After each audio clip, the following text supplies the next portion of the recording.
The FBI's Most Wanted list has been instrumental in the capture of some of the most notorious criminals in history.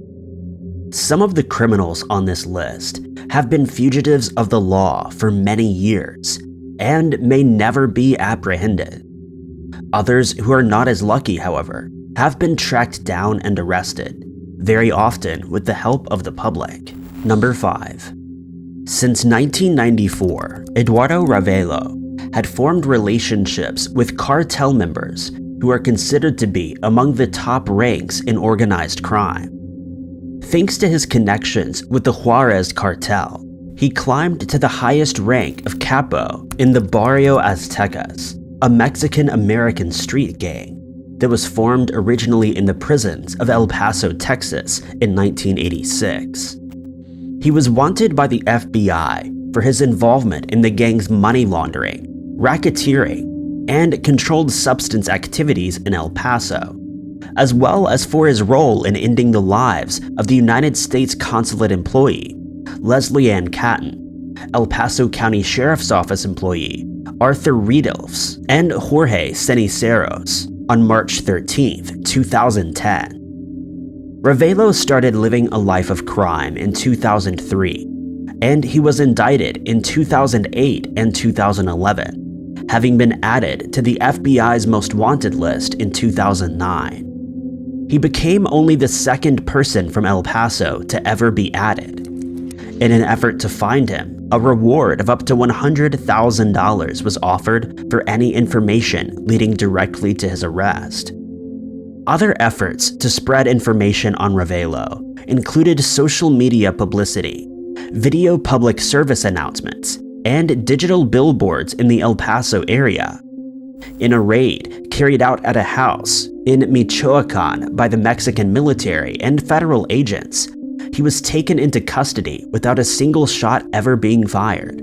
During the raid, authorities confiscated a number of vehicles, weapons, and illegal substances, finally ending Ravelo's life of crime 9 years after being added to the Most Wanted list. Number 4. The Barker Karpis Gang, better known as the Ma Barker Gang, carried out their criminal activities during the Depression era. The gang was led by Alvin Karpis and Fred Barker, who met each other while serving time in the Kansas State Penitentiary in Lansing, Kansas.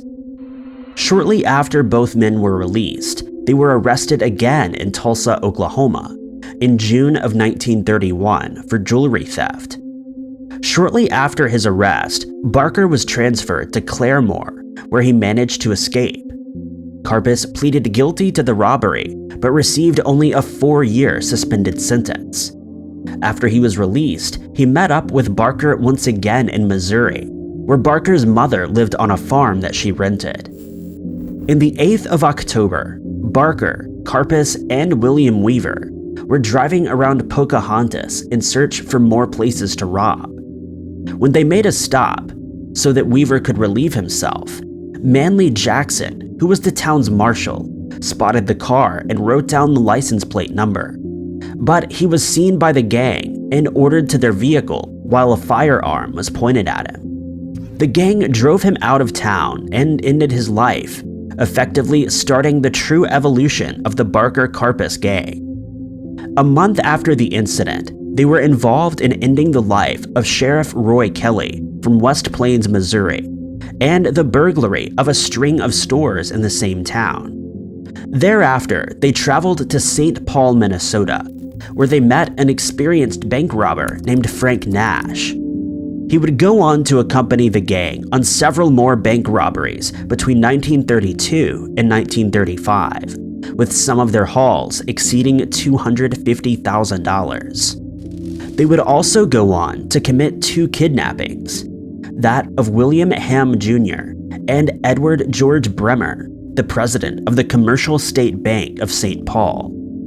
The 2 kidnappings brought them in a combined ransom total of $300,000, but Barker's fingerprints were found on a gas can left at the scene of the second ransom exchange, and the FBI started to close in. The gang scattered all over the United States, but on the 16th of January, 1935, the FBI located Barker and his mother at a house in Ocklawaha after an intense standoff with police, and their lives were ended.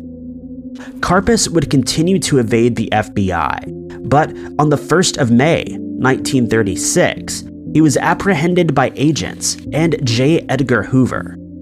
He pleaded guilty to his crimes and was given a life sentence, most of which was spent in Alcatraz. After nearly 30 years behind bars, he was released and would pass away in Spain on the 26th of August, 1979. Number 3. Donald Williams was added to the FBI's most wanted list on July 18, 1986, better known as the Veil Bandit. He earned this moniker thanks to a cloth veil he wore over the visor of his baseball cap in order to disguise himself, and became the 401st fugitive added to the list. Williams was wanted by the FBI for a string of robberies that he committed over the span of 3 years in Colorado, Illinois, Minnesota, Oregon, California, and Washington.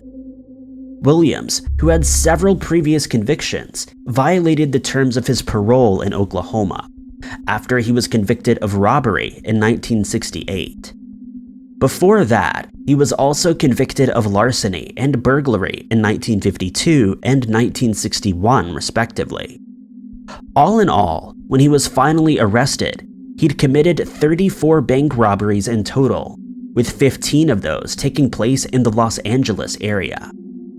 At 57 years of age, he would finally be tracked down to an apartment located at the 12,700 block of Venice Boulevard in the Mar Vista section of West Los Angeles, where he was arrested without incident after a tip was received from a concerned citizen. But Williams had almost gotten away with his crimes. Another man named Brian Patrick Malverdy was arrested in San Diego, California, after ending the lives of Ricky Lee Sims and Gene West. After robbing them and taking their lives, he set their house on fire.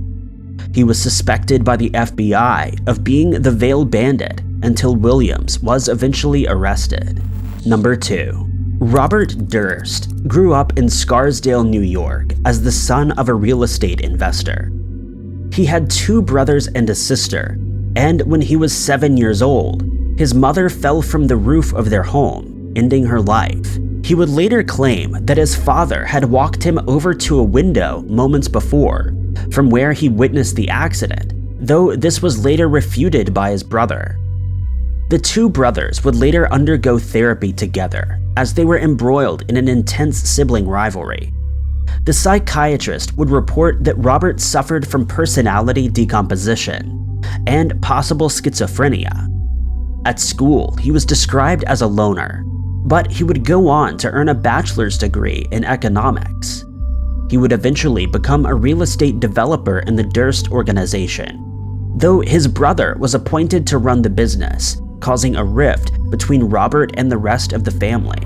In 1971, Durst met Kathleen McCormick, who he would go on to marry in 1973. Kathleen was a student at the Albert Einstein College of Medicine in the Bronx, where she was studying to be a pediatrician. Though a few months before her graduation in 1982, she went missing. Durst didn't seem too concerned with his wife's disappearance, but when several of Kathleen's friends launched their own investigation, their homes were broken into and materials pertaining to the case were stolen. On the 24th of December, 2000, a friend of Durst's, Susan Berman, was discovered deceased in her house in California. It had been made to look like a gang hit, but when it came to light that she'd been questioned about Kathleen's disappearance, Durst was questioned by the FBI. Thereafter, he went into hiding in Galveston, Texas, where he disguised himself as a woman to avoid detection. Many people believed that Durst ended Berman's life because she knew too much about his wife's disappearance. On the 9th of October, 2001, he was arrested once again after it was suspected that he'd ended the life of his neighbor, Morris Black. He was released on $300,000 bail, but failed to appear for his next hearing, and a warrant was issued for his arrest. On the 30th of November, he was finally apprehended at a Wegmans supermarket after he was caught shoplifting a newspaper, Band-Aids, and a chicken salad sandwich, despite having $500 cash in his pocket. His rental car was searched, and it was found that he had $37,000, 2 weapons, and Black's driver's license in his possession. At his trial, he claimed to have slain Black as an act of self-defense, but after his defense team found it difficult to communicate with him, a psychiatrist was summoned to assess him, and he was diagnosed with Asperger's syndrome. He entered into a plea bargain and was sentenced to 5 years in prison, but was given credit for time served, meaning that he only had to serve 3 years. He was paroled in 2005, but after making unauthorized visits to the boarding house where Black had lived and to a shopping mall, he ran into the judge who'd presided over his trial, violating his parole terms. He was then returned to jail and was finally paroled again in 2006. Number 1. While Jacob Shapiro was confined in a protectory in Brooklyn, he met Joseph Valachi and Jimmy DeStefano and Louise Buchalter. For the next few decades, Shapiro and Buchalter would form an alliance in which Buchalter served as the brains and Shapiro as the muscle in their criminal exploits. Soon after, they would meet Meyer Lansky and Lucky Luciano, who would both become well-known mobsters under the watchful eye of Arnold Rothstein, who was already an established mobster. Shapiro and Buchalter would become involved in New York labor racketeering, working for Jacob Organ. Organ was part of a group who infiltrated labor unions in the garment district of Manhattan, where they would intimidate and assault union leaders to gain control. They then devised a system where they would receive kickbacks while extorting garment manufacturers under the threat of strikes. In 1927, Shapiro and Buchalter started devising a plan to take over Organ's organization, but he caught wind of their plans and allied himself with Eddie and Jack Diamond. On the 15th of October, the two men ended the life of Organ and managed to take over his racketeering operation, creating a huge criminal monopoly in the garment district. In the early 1930s, U.S. Attorney Thomas E. Dewey began prosecuting members of organized crime syndicates in New York City.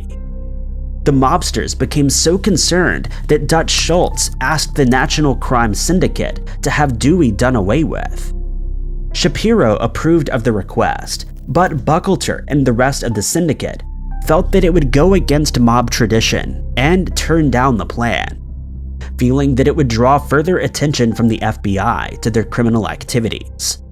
They were so alarmed at Schultz's request that they decided to have him done away with instead, which Buchalter did on October 3, 1935.